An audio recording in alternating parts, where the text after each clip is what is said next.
vamos a iniciar con la enseñanza de esta mañana. Es un poquito extenso el tramo que vamos a recorrer y vamos a buscar en nuestras Biblias el Evangelio según Mateo.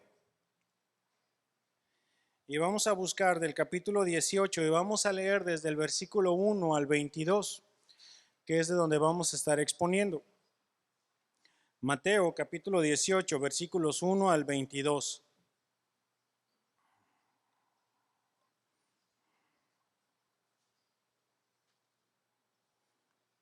Me avisan, por favor, cuando ya hayan llegado por ahí. ¿Ya?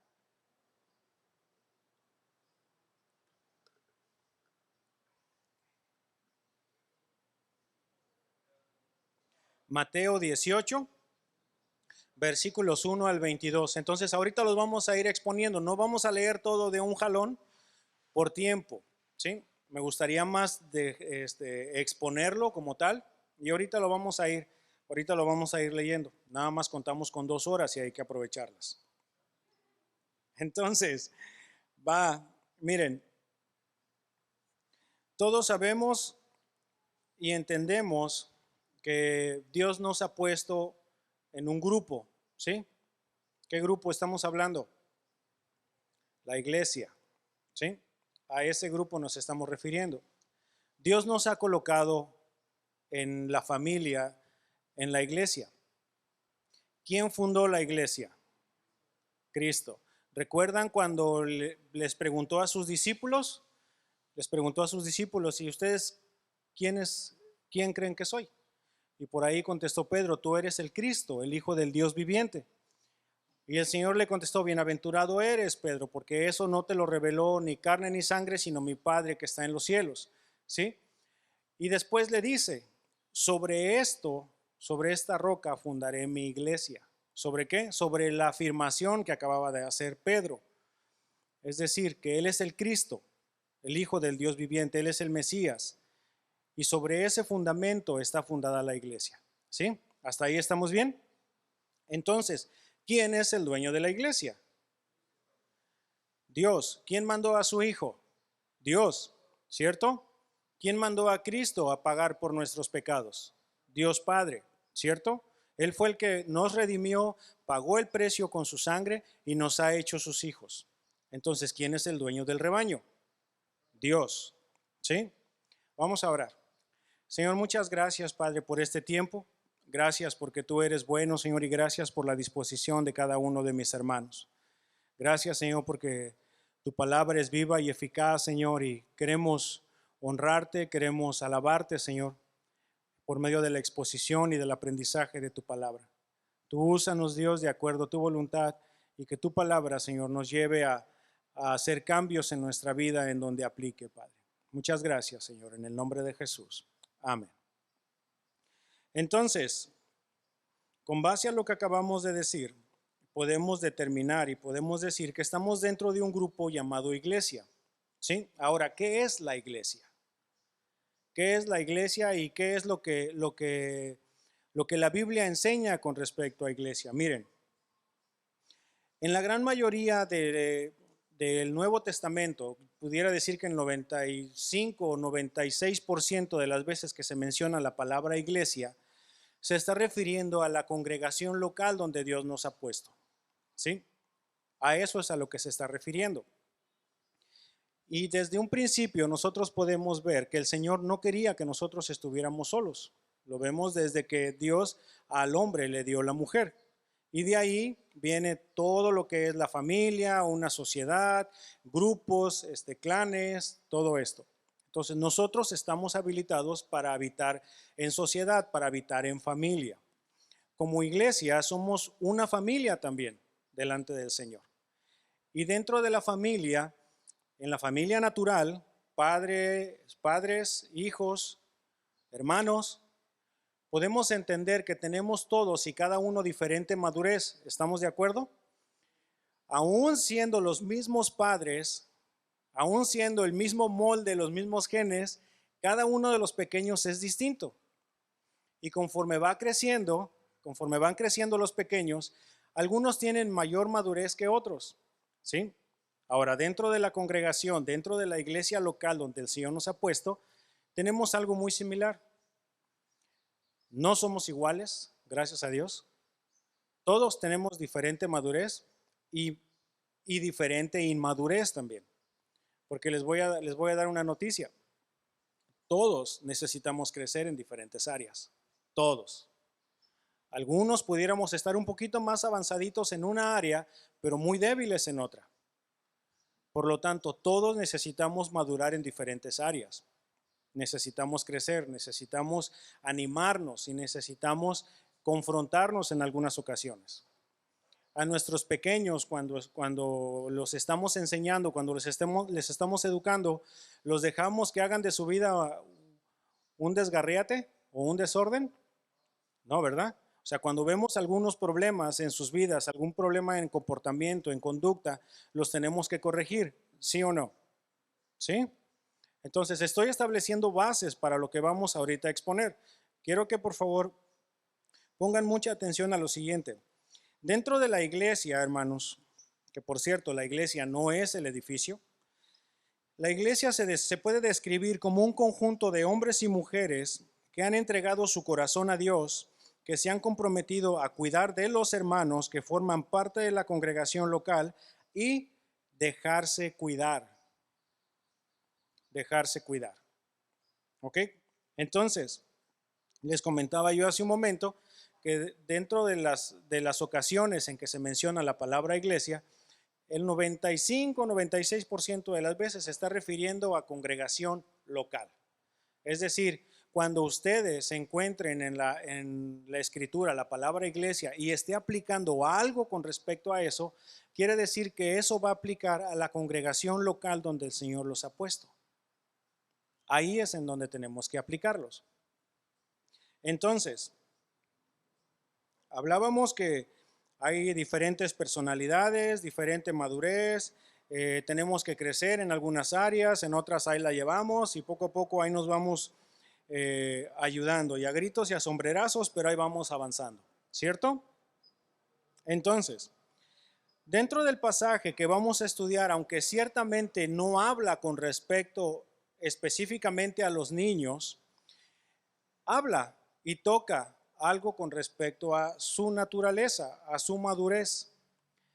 Y de ahí empieza a desprenderse ciertos principios espirituales que nosotros debemos aplicar a nuestra vida. El título de esta enseñanza es El propósito de la disciplina en la iglesia. Y pues nosotros podríamos decir, bueno, ¿y qué onda con la madurez? ¿Y qué onda con esto? ¿Y qué onda con otro? Bueno, no coman ansias, sigan la enseñanza, ¿ok? Entonces, vamos al texto. Y de una vez vámonos de lleno y vamos con los golpes al orgullo. Con los golpes al orgullo, hermanos. Sí, escucharon bien. Vamos entonces al versículo número 1 y dice de la siguiente manera. En aquel tiempo, los discípulos vinieron a Jesús diciendo, ¿quién es el mayor en el reino de los cielos? Y llamando Jesús a un niño, lo puso en medio de ellos y dijo, de cierto os digo, que si no os volvéis y hacéis como niños, no entraréis en el reino de los cielos. Vamos a hacer una pausa ahí. Y los voy a poner un poquito en el contexto, en este pasaje. Si nosotros nos vamos a unos versículos antes, a Mateo, pudiéramos pensar, bueno, ¿y aquí de qué está hablando? ¿De qué se trata? Viene hablando de la transfiguración y después empieza a hablar con respecto a otro tema. Bueno, para poder contextualizar, tendríamos que irnos a los otros evangelios. Y en el evangelio de Lucas y en el evangelio de Marcos menciona que los discípulos entre ellos estaban discutiendo sobre quién de ellos, una vez que el Señor se fuera, iba a ser el mayor. Ellos en sí mismos estaban buscando una posición, aun cuando el Señor Jesús ya les había enseñado con respecto a las costumbres de los fariseos, que les decían, no busquen los lugares más privilegiados, sean mansos, tranquilos, no tienen por qué buscar el orgullo o el que los reconozcan, no se pongan a orar en las calles y con grito pelado, no, tranquilos. Entonces, aún así, los discípulos ya estaban discutiendo entre ellos y ya querían saber quién iba a ser el mayor. En otro pasaje, no recuerdo si es en Marcos o en Lucas, el Señor les pregunta, ¿qué es lo que venían discutiendo en el camino? ¿De qué venían hablando? Y guardaron silencio porque pues venían hablando sobre eso. Entonces, aquí el Señor les empieza a dar unos golpes en el orgullo a los discípulos porque ellos estaban buscando ser reconocidos. Ellos querían saber quién de todos ellos iba a ser el más grande. Entonces, no tenemos que vivir de esa manera, aunque sí debemos reconocer la labor que se hace dentro de la congregación y de vez en cuando hablarlo con el hermano, como ya lo hemos visto en otras ocasiones. Pero no tenemos que vivir esperando eso, que ya lo vimos también en esa enseñanza. Entonces, ¿qué es lo que hace el Señor? Entonces, la respuesta del Señor fue esta: y llamando Jesús a un niño, lo puso en medio de ellos y dijo: de cierto os digo que si no os volvéis y hacéis como niños, no entraréis en el reino de los cielos. Ahora, ¿por qué utiliza estas dos palabras fundamentales? La primera palabra interesante es volvéis. ¿Por qué? ¿Por qué? ¿Por qué tenemos que volvernos? ¿Por qué tenemos que regresarnos? Porque probablemente vayamos en una senda incorrecta, ¿cierto? Si tú vas, si tú quieres ir a La Paz y te quieres ir por vía corta y ves que el camino está agarrando por Santiago o el camión está agarrando por Santiago, ¿qué haces? Te regresas, ¿no? No, ¿sabes qué? Es que por aquí no voy a perder tiempo, no voy a llegar a la hora que yo esperaba llegar allá, me están esperando, no sé, cualquier cosa. Entonces, ¿qué es lo que haces? Retomas el rumbo, regresas. Entonces, ¿a qué se está refiriendo el Señor? Pues bueno, en que la forma en que estaban pensando ellos no era la correcta, en que el orgullo que ellos estaban empezando a presentar no era el correcto. Entonces, ¿qué es lo que les dice el Señor? Te tienes que volver, arrepiéntete de esa forma de pensar y regrésate. Regrésate, no puedes estar pensando de esa manera. Pero después menciona otra palabra. Y la otra palabra es hacerse. Volvéis y hacéis. Y en esta ocasión, en esta palabra que está usando es cambiarse o tomar forma de. Y entonces pudiéramos pensar como un niño. ¿Por qué como un niño? El apóstol Pablo menciona que antes fue un niño, pero ahora ya no. Pero si nos ponemos a observar a los pequeños, hay muchas cosas importantes que podemos ver en ellos y que podemos aprender. ¿Sí? Hay muchas cualidades hermosas en los pequeños. Uno de ellos es la capacidad de asombrarse, la capacidad de maravillarse. Cuando le enseñas algo a un niño y lo ve por primera ocasión y es algo que lo va a asombrar, no va a tener él ningún problema en mostrar ese asombro. Va a abrir los ojos y va a abrir la boca y va a decir, ¡wow! Se maravilla rápidamente. Y es hermoso ver esa humildad en los niños. Es hermoso. Luego, la capacidad de perdonar y olvidar. Son muy rápidos para perdonar y para olvidar los pequeños. Son muy rápidos, en verdad. Si algo pudiéramos aprender de ellos es eso. La capacidad de perdonar y olvidar. Aun cuando los propios padres se han encargado de estarles haciendo quedar mal. Aún así el pequeño sigue esperando. O la pequeña sigue esperando.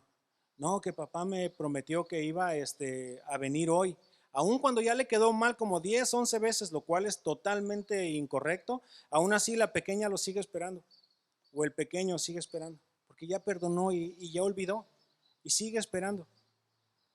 Aun cuando ya sabemos que hemos destrozado su corazón y venimos y le pedimos perdón a nuestros pequeños, nos perdonan fácilmente. Y nos dan un abrazo. Y debemos tener mucho cuidado en la atención que estamos poniendo en el corazón de los pequeños. Si les estamos ofreciendo o si les estamos prometiendo algo, sea bueno o sea malo, y me refiero malo en el sentido de la disciplina, cúmplanlo, hermanos. Si el niño se portó mal, la niña se portó mal y al rato tú le dices, ¿sabes qué? Ahorita no te puedo corregir porque estamos o afuera o hay visitas ahorita, pero al ratito nos vamos a arreglar.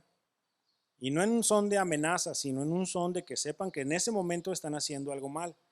Y si al rato se los tienen que ajusticiar, háganlo. ¿Por qué? Porque si no lo hacen, al rato el niño va a pensar que no hay ningún problema y que se puede seguir comportando de esa forma. Pero también si le están prometiendo algo bueno al pequeño, cúmplanlo también. Cumplámoslo. Porque no es bueno estar haciendo caer a los pequeños en el sentido natural de su corazón. ¿Ok? Ahora, ¿qué otra cosa? El niño no tiene ningún problema en aprender, hermanos, siempre y cuando nosotros estemos dispuestos a enseñarles y que puedan aprender de la manera en que ellos aprenden, porque hay unos niños que aprenden viendo, otros que aprenden escuchando y otros que aprenden haciendo.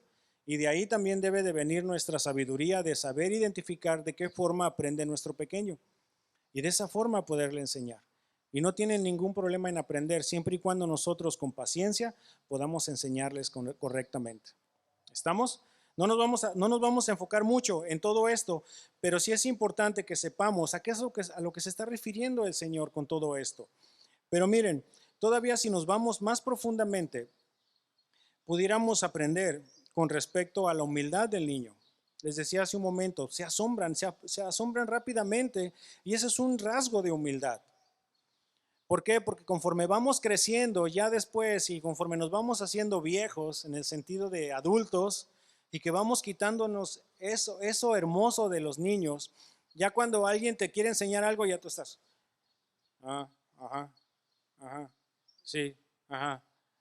Y ya se nos quita esa humildad de aprender y de reconocer que estamos aprendiendo de la otra persona.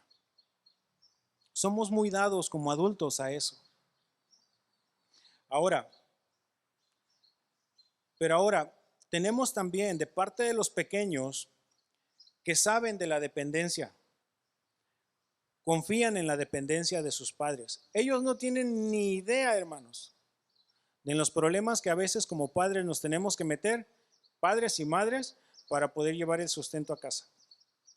Ellos con todo el derecho del mundo como hijos, con todo el derecho del mundo como hijos, llegan con toda la confianza del mundo y abren la puerta del refrigerador porque eso los identifica como hijos. ¿Sí? Se identifican como hijos y por lo tanto llegan y tienen toda la confianza del mundo de poder llegar y abrir la puerta del refrigerador sin ningún problema, porque se sienten plenamente y perfectamente identificados como hijos. Y eso es algo que nosotros como hijos de Dios también debemos de considerar. Somos hijos de Dios. Y si no nos hemos identificado como tal, es que no hemos aprendido qué es lo que Dios habla con respecto a sus hijos. ¿Ok? Vámonos más adelante, no nos vamos a meter por ahí. Ahora, con respecto a la confianza, y estoy hablando acerca de las cualidades de los pequeños, con respecto a la confianza. Si tú agarras a un niño y lo pones en el filo de una azotea, a un niño de 4 o 5 años en el filo de la azotea y le extiendes los brazos y le dices, brinca, que aquí te voy a agarrar, ¿qué es lo que hace el niño? Brinca. Él lo va a hacer. ¿Por qué? Porque tiene la confianza ciega en sus papás. Es una confianza ciega, es una dependencia total a los papás. Y el Señor se está refiriendo a todas esas cualidades precisamente que acabamos de ver, a que nos hagamos como los pequeños, que crezcamos para hacernos como los pequeños. Entonces el Señor les está diciendo, si no se vuelven y si no se hacen como estos pequeños, entonces, ¿qué es lo que va a pasar? Bueno, pues entonces viene ahí más adelante. Miren, la humildad de un niño es la base del comportamiento del cristiano con sus semejantes, y la dependencia y la confianza del niño son la base de la actitud del cristiano para con Dios, el Padre de todos. Nosotros debemos de ser conscientes de que dependemos de Dios, de que dependemos de nuestro Dios, que no estamos solos y que también nuestra confianza hacia Él debe de crecer cada día más. Entonces, viene ahí más adelante en el versículo 4, ¿qué es lo que está hablando el Señor? Así que, es decir, por todo lo anterior, así que cualquiera que se humille, ¿se dan cuenta? Cualquiera que se humille como este niño, ese es el mayor en el reino de los cielos. Y cualquiera que reciba en mi nombre a un niño como este, a mí me recibe. El Señor Jesús se está identificando con los pequeños, pero más adelante también, se los voy a pasar para que lo tengan ahí entre sus notas, en el capítulo 25, en los versículos 31 al 45, el Señor Jesús también se está identificando con alguien más. Se está identificando con aquellos que tienen hambre, con aquellos que tienen sed, con aquellos que están en la cárcel, ¿sí? Y eso ya lo pueden ver más adelante, porque el Señor les dice, por cuanto lo hiciste a todos ellos, me lo hiciste a mí. Aquellos que están pasando por necesidad. Y eso es un trabajo fundamental de la iglesia, hermanos. Fundamental de la iglesia.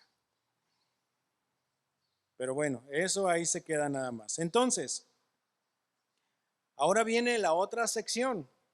Viene la otra sección a partir del versículo 6 y empieza a darles algunas advertencias.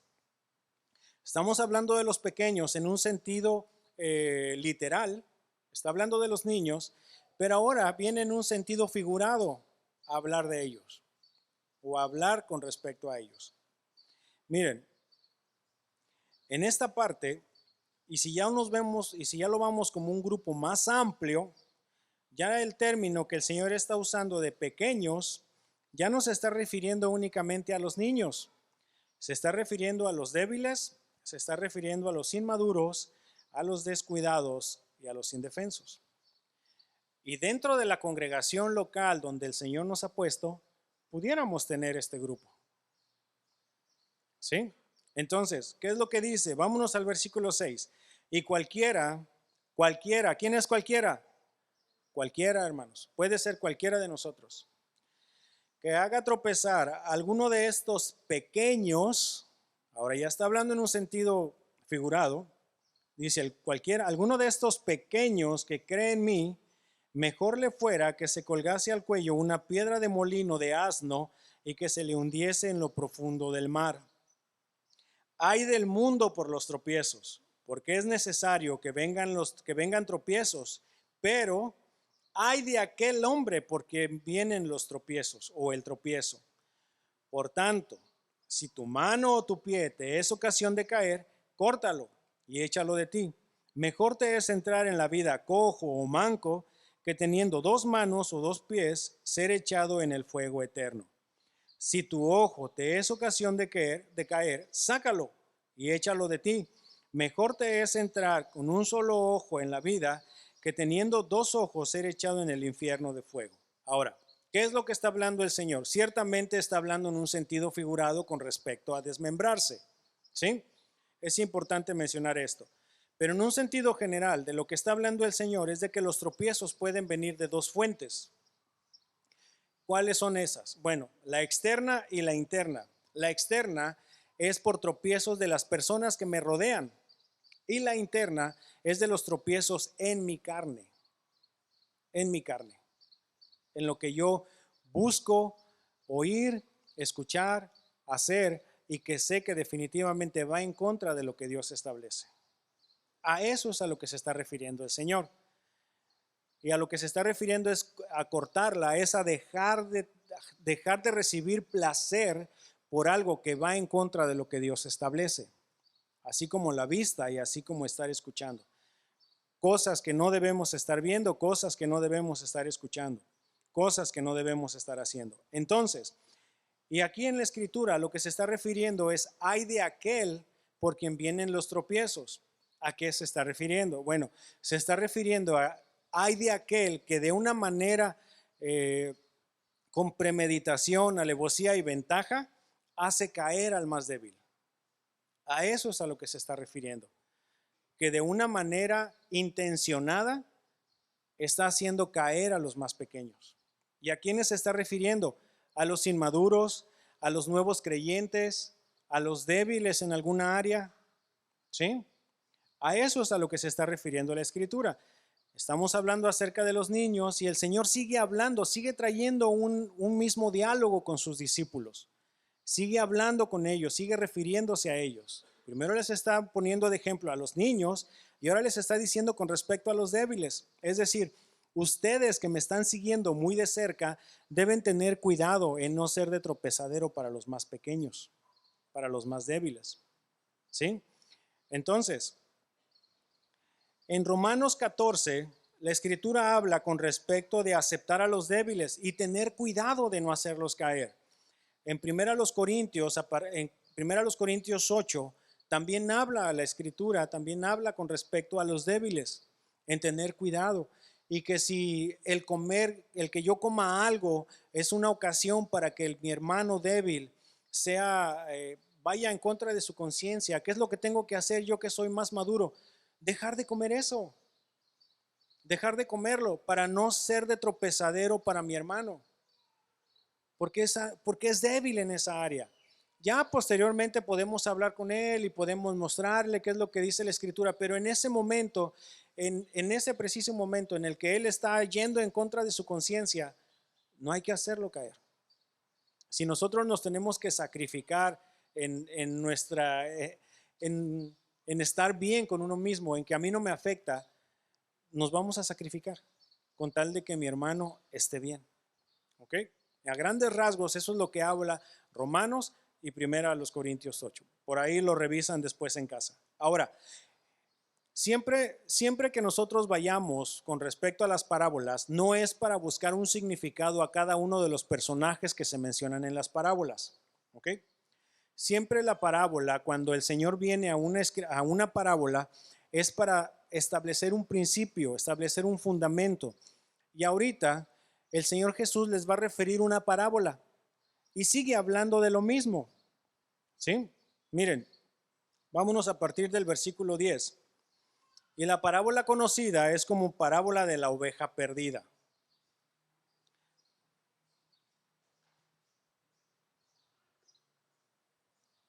Dice de la siguiente manera: mirad que no os menospreciéis a uno de estos pequeños, porque os digo que sus ángeles en los cielos ven siempre el rostro de mi Padre que está en los cielos, porque el Hijo del Hombre ha venido a salvar lo que se había perdido.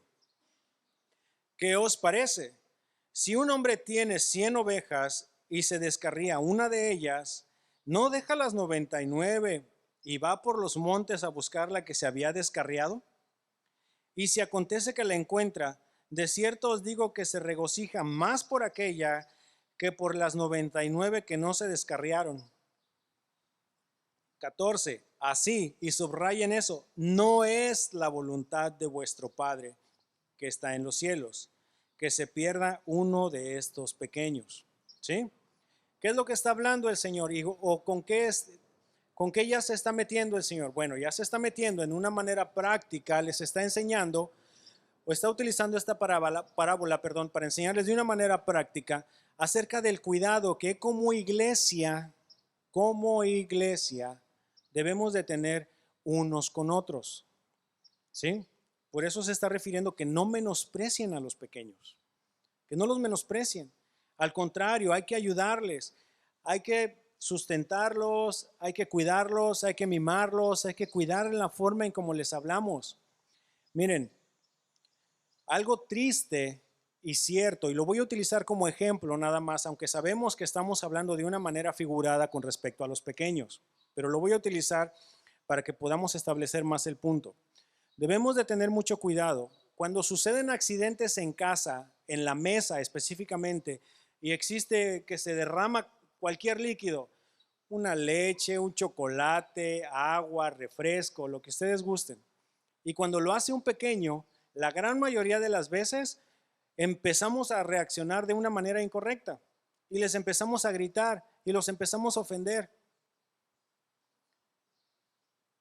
¿Y por qué hiciste esto? Y eres un no sé qué, eres una no sé qué. Ten más cuidado. Pero ya estamos exasperados, ¿sí? Reaccionamos de una manera incorrecta. Pero ¿qué es lo que sucede cuando un adulto comete el mismo accidente? Ah, no, no te preocupes, no pasa nada, ahorita le limpiamos. ¿Por qué con los niños reaccionamos de esa manera y con los adultos no? Ahora, yéndonos al figurado, ¿por qué entonces a nuestros hermanos más pequeños o inmaduros les vamos a hablar de esa manera? ¿Verdad que no tiene lógica? Entonces a los más pequeños es con los que más paciencia debemos de tener. Más paciencia, más doctrina, más perseverancia, más amabilidad, más amor. Porque no sabemos qué tan lastimados vengan del mundo, hermanos. No tenemos ni idea por las cosas que han pasado.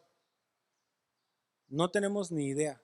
Y solamente el Señor sabe de qué manera nos va a usar a nosotros para restaurar al hermano. Entonces, ¿ven que no debemos menospreciar a los pequeños, sino que debemos ayudarles, debemos fomentar el amor unos a otros?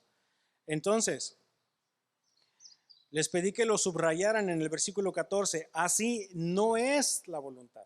No es. El Señor no quiere que se pierdan. El dueño del rebaño, que les comentaba hace un momento, el dueño del rebaño no quiere que ninguna de sus cabras o sus ovejas se pierda. Bueno, vamos a decir ovejas, no cabras. Pero recordemos que estamos en un sentido figurado. Pero el Señor no quiere que nos perdamos, ninguno. Ahora, no por esto quiere decir que los que no se descarriaron son más importantes que los que sí se descarriaron, o a la inversa. No, únicamente el Señor está contento de que alguien pudo reaccionar, pudo arrepentirse, volverse y hacerse como niño. ¿Sí? Porque recuerden que todo eso es lo que viene hablando con sus discípulos. ¿Estamos bien? ¿Sí? Ok, entonces debemos de tratar con más cuidado, con más ternura a nuestros hermanos más pequeños. Pero, aquí viene la otra parte, no todo el tiempo vamos a ser inmaduros y no todo el tiempo vamos a ser los pequeños. Lo natural es que cada uno vaya creciendo. Decía el pastor Raúl que no andemos de 21 años y todavía con el pañalote ahí. No, ¿por qué? Porque ya debemos ir también creciendo en madurez. Ya no debemos ser tan sensibles, ya no debemos estar tan atorados con ciertas cosas. Es normal y es natural que crezcamos. Y si no estamos creciendo, algo no está bien. O no nos estamos nutriendo o no nos estamos ejercitando. Y debemos de hacer ambas cosas, nutrirnos y ejercitarnos. ¿Y con qué nos vamos a nutrir? Con la palabra. ¿Y dónde nos vamos a ejercitar? En la iglesia. ¿Sí? Son cuestiones muy prácticas, hermanos. Ahora, viene entonces de parte del Señor, ¿de qué manera vamos a traer a nuestro hermano de regreso? Vámonos al versículo 15. Todo viene hablando acerca de un mismo tema, ¿se dan cuenta? ¿Sí? ¿Lo están viendo?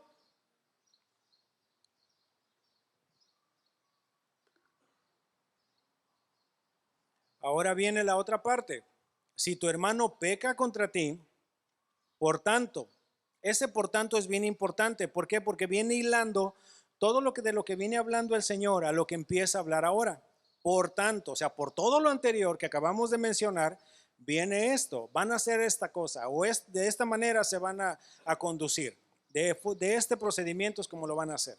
Dice, por tanto, si tu hermano peca contra ti, ve y repréndele, estando tú y él solos. Si te oyere, subrayen ahí, ¿qué dice? Léanlo fuerte, por favor. ¿Qué dice? Has ganado a tu hermano.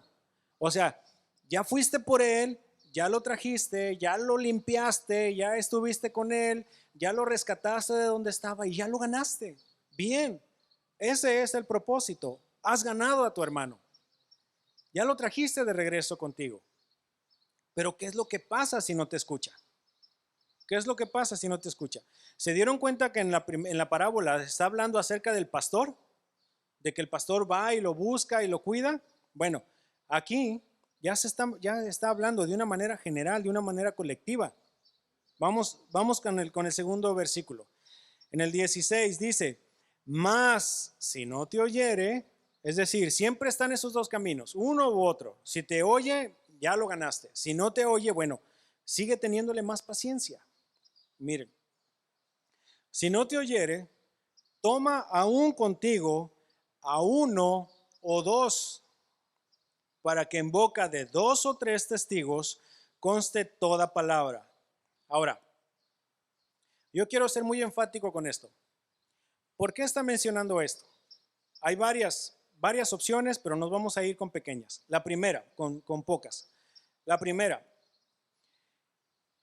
1 o 2 testigos para que yo pueda llegar y hablar con ellos de una manera tranquila, de una manera honesta y franca.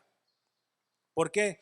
Porque a veces cuando alguien nos ofende, vamos en forma de chisme a hablar con alguien, poniéndolos nada más de nuestro lado o queriéndolos poner únicamente de nuestro lado. Y eso es un rasgo de inmadurez, hermanos.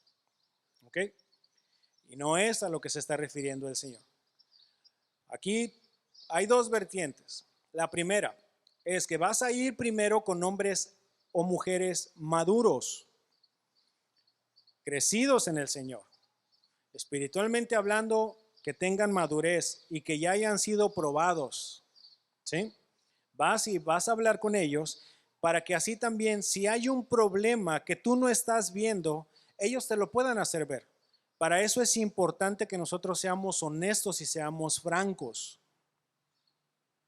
porque de esta manera van a poder darnos un buen consejo, porque probablemente ni siquiera me ofendieron. Probablemente es una cuestión de apreciación. Quizás es una cuestión de que a lo mejor el hermano ni te vio porque iba manejando. ¿Cómo te va a saludar si ni te vio porque iba manejando, va enfocado en lo que va haciendo? Lo que es muy común, hermanos, luego. Que ya empezamos con las sentideras porque, ay, es que nos cruzamos casi de frente y no me saludó. Pues iba manejando. Ahora, está la otra parte. Si tú estás viendo, te cruzas con un hermano y si te estás dando cuenta que no te vio, ¿tú por qué no vas y lo saludas? Por eso es que tiene que ser de una manera honesta y franca. Oye, ¿por qué te hizo eso? No, pues no sé, yo no le hice nada. ¿Cómo que no? Y entonces, de las veces que le dijiste esto y esto y esto y esto, no cuentan. Ah, bueno, pero es que yo le dije eso por...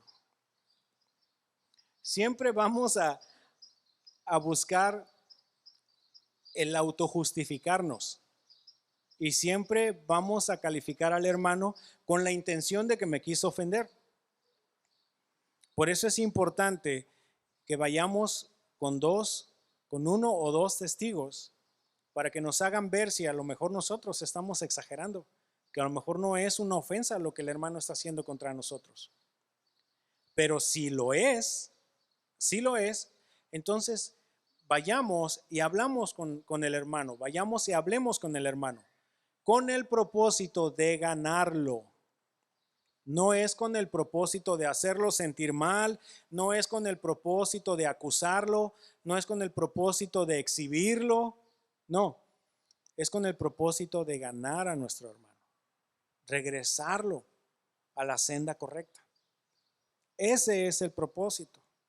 ¿Sí? ¿Estamos bien? Ahora, siguiente versículo, versículo 17. Viene más tensa la cosa. Si no los oyere a ellos, dilo a quién. ¿A quién? A la iglesia. ¿A qué iglesia se está refiriendo? A la iglesia local. A la iglesia local. Es decir, si alguien te ofende aquí mismo y ya hablaron con el hermano, ya fueron, se comentó lo que se tenía que comentar, ya fueron 2 o 3 testigos contigo y hablaron y no les quiso hacer caso, entonces ya lo tenemos que hablar ¿con quién? Con la iglesia. ¿Se dan cuenta que ya no es el pastor? ¿Se dan cuenta que ya es toda la iglesia la que tiene que estar ahí involucrada? ¿Con qué propósito? De ganar a nuestro hermano. No se nos olvide. Siempre ese es el propósito, ganar a nuestro hermano. ¿Sí? Entonces, si no los oyere a ellos, dilo a la iglesia. Y si no oyere a la iglesia, tenle por gentil y publicano. Ahora, ¿por qué por gentil y publicano? El gentil se le mencionaba de esta manera a todo aquel que estaba fuera del pueblo de Dios, fuera del pueblo de Israel. Recuerden a quién se está dirigiendo. Mateo se está dirigiendo específicamente a judíos. El Evangelio de Mateo está escrito específicamente para judíos. Y el Señor está dirigiéndose a judíos, ¿sí? Por eso es que lo pone en comparación con el pueblo de Dios. Entonces, ¿qué es lo que les está diciendo? Bueno, tenle por gentil y publicano. Gentil, alguien fuera del pueblo de Dios, a lo que ahora sería a un no creyente, alguien que está fuera de la iglesia, alguien que no ha creído, alguien que no se le ha sido manifestado que Cristo es el Mesías. ¿Recuerdan cuál es el fundamento? Sobre este fundamento edificaré mi iglesia. Bueno, en que no ha reconocido que Jesucristo es el Mesías, que Jesucristo es quien murió por cada uno de nosotros. Ahora, y publicano, ¿quiénes eran los publicanos? Los publicanos se les tenía considerados como traidores, ¿sí? Traidores del pueblo. ¿Por qué? Porque trabajaban para el gobierno que los estaba oprimiendo, trabajaban para el pueblo romano. ¿Y qué era lo que hacían?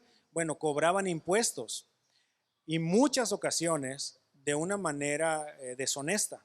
Se enriquecían con el dinero de sus hermanos. Por eso es que los tenían como traidores. Por eso es que no los querían. ¿Se dan cuenta ahí cuando fue el Señor con Zaqueo, con Leví, que es Mateo, el que está escribiendo esto?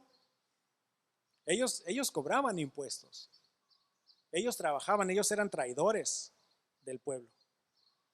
Entonces, tenle por gentil y publicano, tenle por un traidor o tenle por alguien que no es del pueblo de Dios. Está totalmente aparte.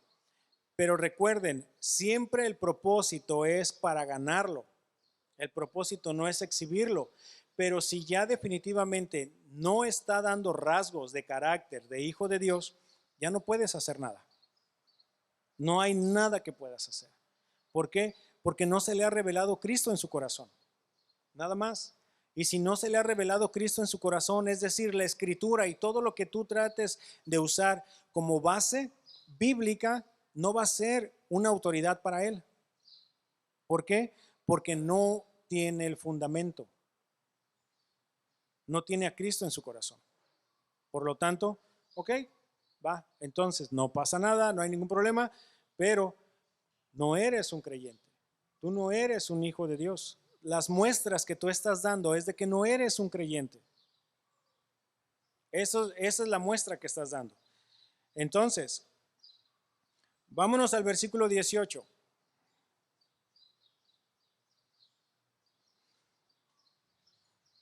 Vamos a tocar uno de los pasajes más mal interpretados de toda la escritura, hermanos. Más mal interpretado.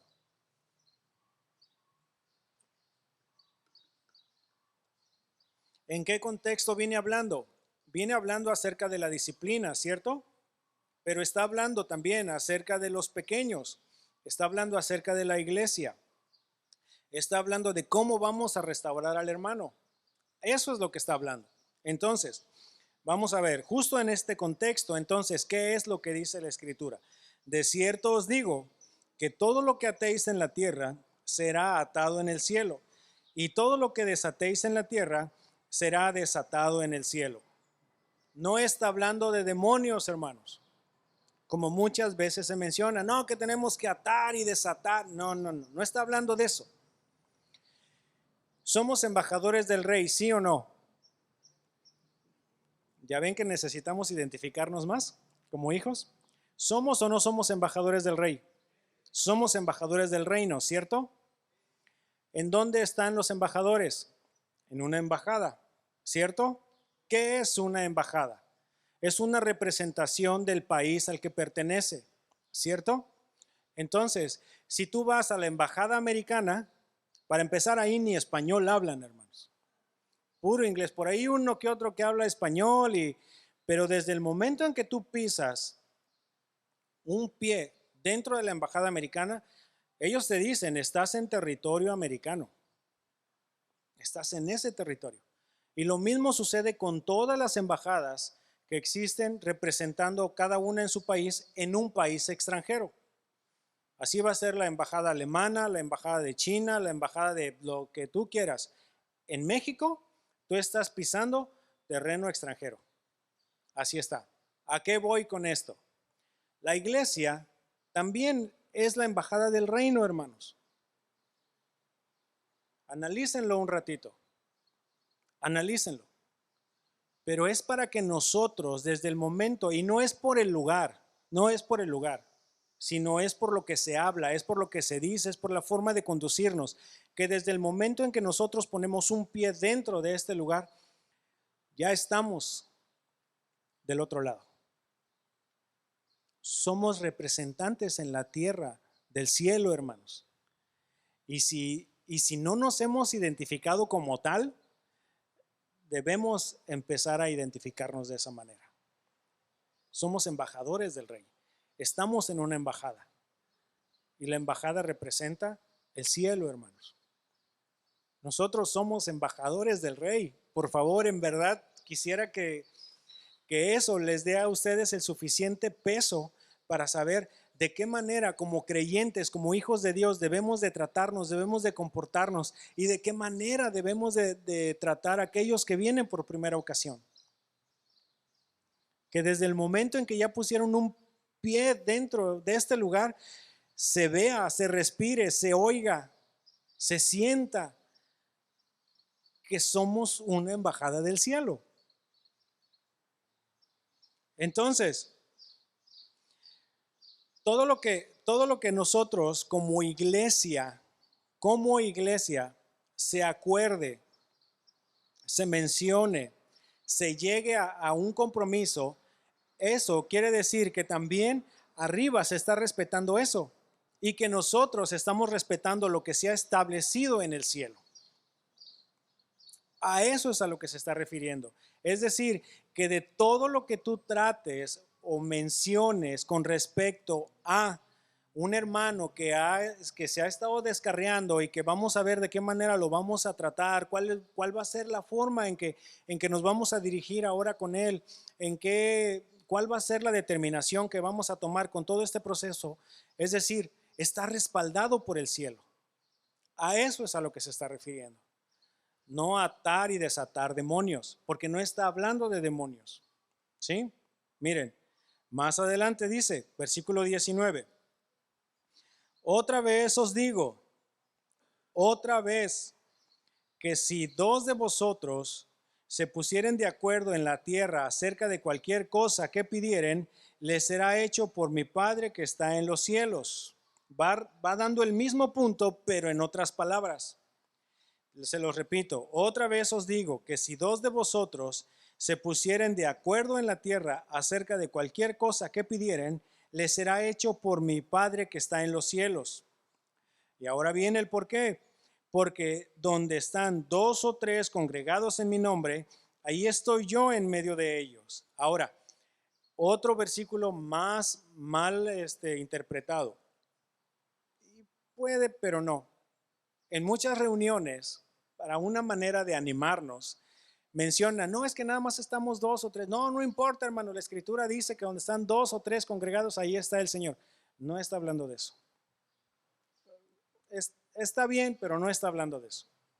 ¿Sí? ¿Por qué? Porque si estuviera hablando de eso, entonces se contradeciría la escritura con que nosotros somos templos del Espíritu Santo. Y donde está uno, está el Espíritu Santo. Donde están dos, está el Espíritu Santo. Donde están tres, está el Espíritu Santo. Donde estamos todos como comunión, como iglesia, está el Espíritu Santo. ¿Sí? Es decir, no está hablando de eso, sino a lo que se está refiriendo es precisamente cuando ya hermanos responsables, maduros, se están reuniendo para ver qué es lo que se va a hacer con respecto a una situación dentro de la iglesia local, es decir, el Señor está en medio de ellos y el Señor está respaldando los acuerdos que se están tomando. A eso es a lo que se está refiriendo la Escritura.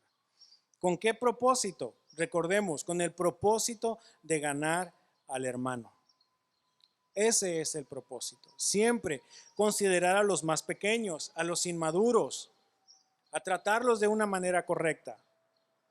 Y el Señor nos va a estar respaldando con eso. ¿Se dan cuenta? Y miren, si no fuera de esa manera, vámonos al siguiente versículo.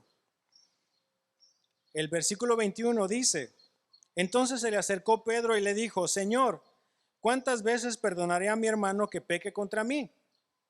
¿Se dan cuenta cuál es la pregunta que hace el apóstol Pedro?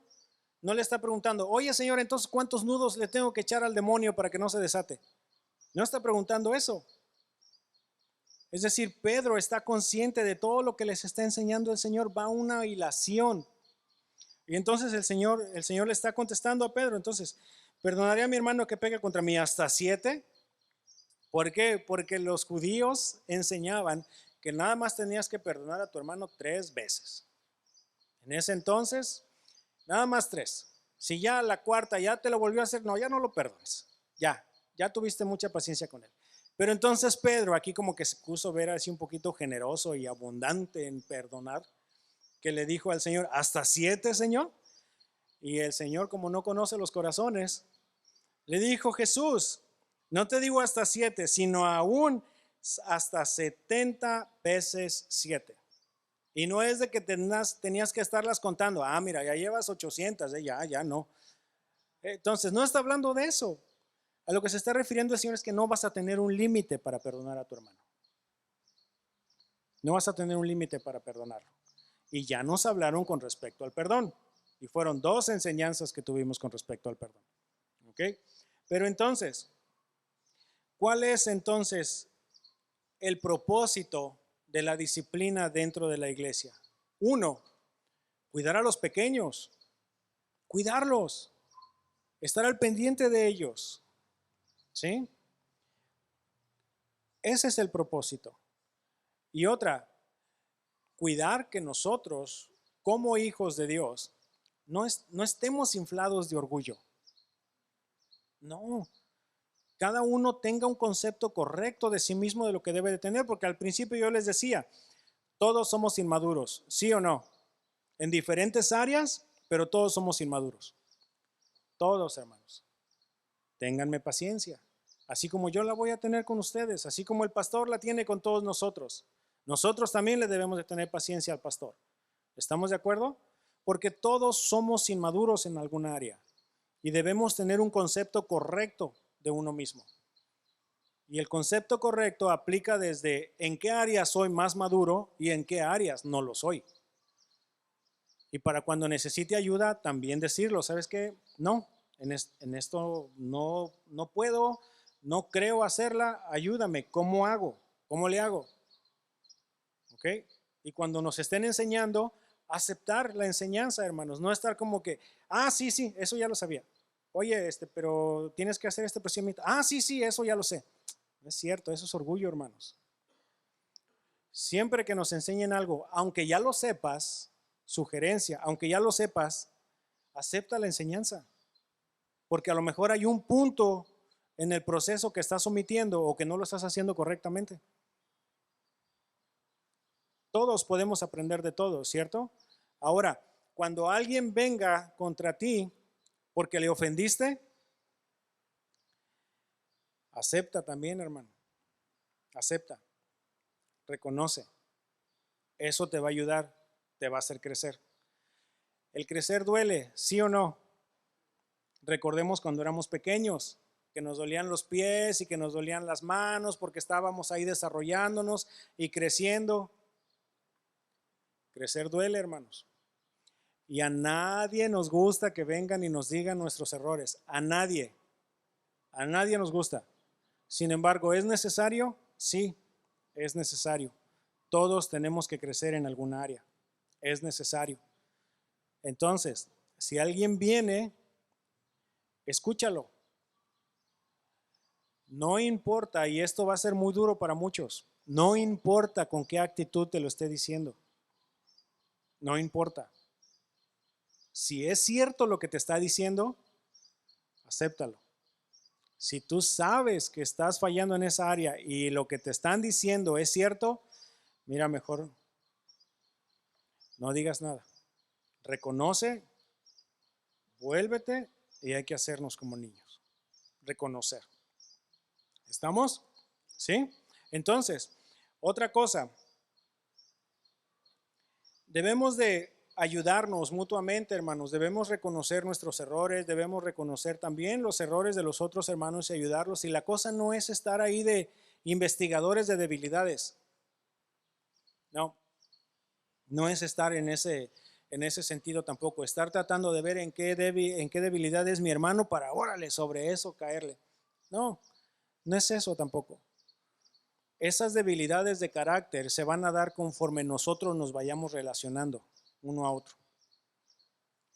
Ahí es en donde vamos a identificar las debilidades de carácter. Y si hay alguna debilidad de carácter que tú estás viendo en el hermano, hazlo ver con la actitud correcta. Hazlo ver.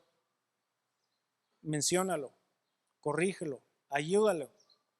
Pero siempre siendo consciente de las debilidades de uno y siendo conscientes de las debilidades de tu hermano, de que es más pequeño en esa área y que le vas a hablar con amor, le vas a hablar con mansedumbre, le vas a hablar considerándote a ti mismo. Y eso es parte de las relaciones de la congregación, de la iglesia local donde el Señor nos ha puesto. ¿Estamos? ¿Sí? Ok, vamos a ponernos en pie, por favor.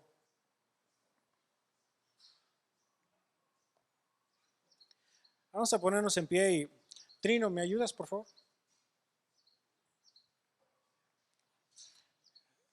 ¿Qué les parece si agradecemos a Dios por nuestros hermanos? ¿Sí? Por los débiles, porque nos van a hacer crecer en paciencia. Y por los maduros, porque nos van a hacer crecer en madurez, en amor, en paciencia también. Y el Señor nos lleva y nos demanda eso, hermanos, a crecer, a ser conscientes. ¿Sí? Vamos a orar. Señor, muchas gracias, Padre. Gracias por la vida y la disposición de cada uno de mis hermanos. Señor, yo te agradezco por sus vidas. Yo te agradezco por la disposición que tienen de aprender de ti, Señor. Y Padre, muchas gracias porque tú eres bueno, porque podemos aprender tantas cosas, Señor. Tú no nos dejas, Dios, y agradecemos la disposición, agradecemos el amor y agradecemos, Señor, la madurez que tú has dado a muchos de nuestros hermanos y que nos demanda, Señor, el crecer todos.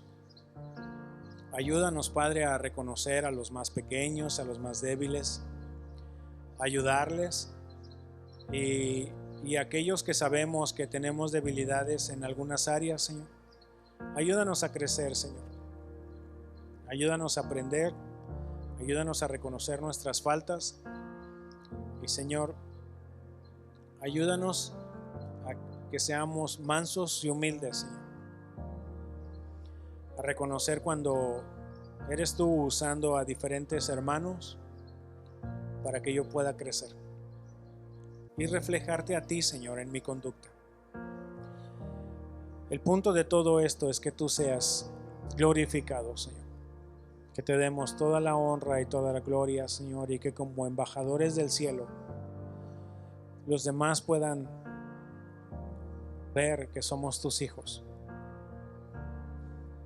y que en este lugar nos tratamos como nos vamos a tratar en el cielo, Señor. Ayúdanos, Padre.